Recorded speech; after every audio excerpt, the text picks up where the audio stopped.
A tiny cart put together by his father was all it took for him to discover his passion. Today, on the little karting track of Interlagos, history is repeating itself. Admirers of the Paulista champion dream of imitating his magnificent career. I was then about 8 years old, and people there were 15, 18, 20, the majority. And the way to decide the grid position was by drawing.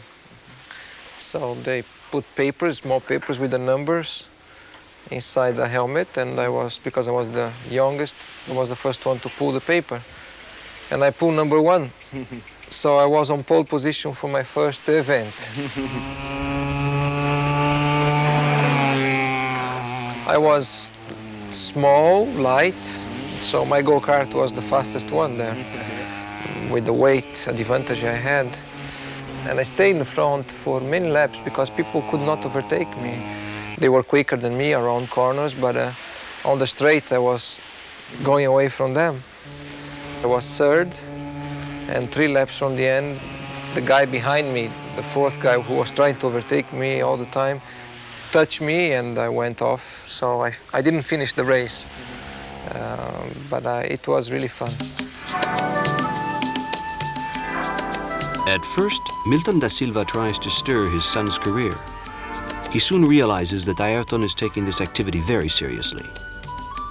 So the Brazilian businessman entrusts his kid, the number 42, to a karting specialist, the Che. He always came to a race to win it. Enemies and competitors didn't exist for him. He was there to win. I said, "Keep cool if you can." He replied, "No, for me it's first place or nothing." He was an individualist, always seeking perfection. He never permitted a crooked wheel or other small details. He was always paying attention to his timing to make sure nobody else could outrace him. Today it's the same on a bigger scale in Formula One.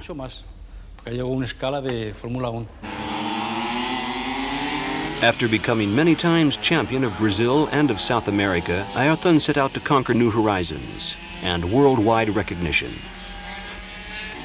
To achieve this, he must compete with the best karting drivers around. He will later meet up with some of them, such as Stefano Modena, on Formula One circuits. I remember we had a lot of fights, a lot of good times. We had a race in Isola where we overtook each other a lot.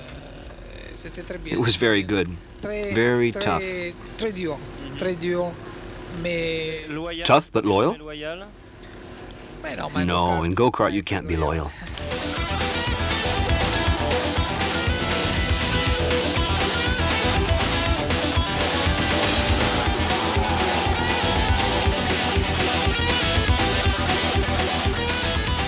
In the midst of a mad roaring pack, Ayrton affirms his style. He's spectacular.